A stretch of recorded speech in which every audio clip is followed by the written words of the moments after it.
स्त्री झीओ भणजांकु हाणीदेला नृशंस मनीष मामू साजिला भणजा पाई काल छाड़िलानी निज स्त्री और झीओंकु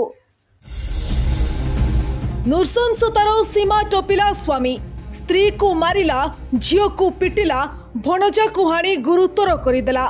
नृशंस मनीषर टांगिया चोटरे गुरुतर होइछंती स्त्री झीओ और भणजा गोड़ाई गोड़ाई समस्त हाणी पकाई घाइला करदेला नृशंस मनीष हाथरू बंचिबा पई व्याकुल चित्कार करुथिले भी सुनिला नहीं राक्षस मनीष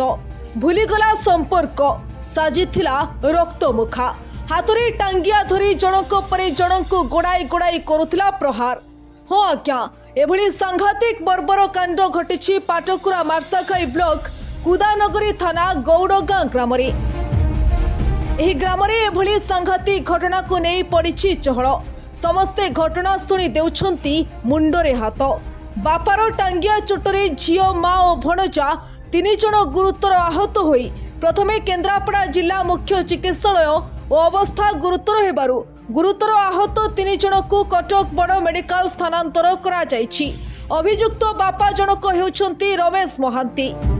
रमेश तांकर निज झीओ पत्नी और भणजा को धारुआ अस्त्र रे हाणी फेरार होई जायछि। कुदानगरी पुलिस खबर पाई घटनास्थल रे पहुंची तदंत आरंभ करिछि। ए घटना कोन हैला गड़वारे घटना हला से बापी जे होउजी से तार भणजा से मोर भी भाईटा मते घरे छाड़ी के आसला कहला मामू घरु मु आसुची बोली मु आसी खबर पाइली जतल 10 मिनिट परे मु सुनला बेल को ए भलिया खबर जे ता मामू निशाशक्त अवस्था रे फारसारे ताकू चोट मारची ता मुंड ये सी बर्तमान सीरियस कंडीशन ता स्त्री की चोट मारची ता झीओ को चोट मारची ए भलिया अवस्था रे ये कोन पे हल्ला ता ना कोन रमेश महांती ता रमा रमा डाकंती कोन पे हल्ला कारण निशा खाइची ये करची किछि नाही आडे साडे बुले गंजी व्यापार करे कि ये करे आसिकी घरे रही कि एंती अजथा झगड़ा करिके या करची आ कौन रखिए दाबी कैसे फेरार दाबी कौन फेरार कौन पुलिस धइले ताकू तो आम कबल तो खसी जाइए पुलिस जा आईन अनुसार ताकू जा ये हम पारिवारिक कलह को नहीं एपरी हृदय विदारक घटना घटिछि बोली सूचना मिली। आहत तीन जनकर बेक मुंडरे गभीर आघात लागिथिबार सूचना रही।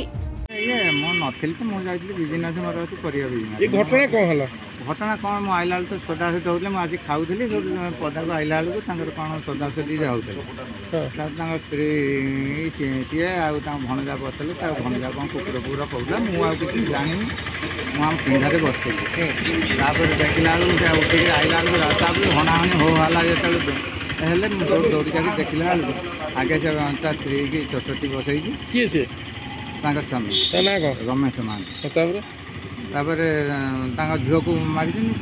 भणजा जो बसते चौटी गला छोटी बस कौन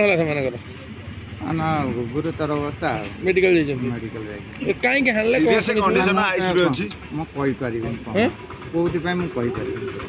गाँव किसी पूर्व गंडगोल होता ना घर भर घर भर सब सोदासोदी सब भाषा अभाषा सोदासोदी चलती 8 दिन 4 दिन 2 दिन 4 दिन चले सब पाटकुरारू रंजन स्वाईं रिपोर्ट ओडिशा हालचाल।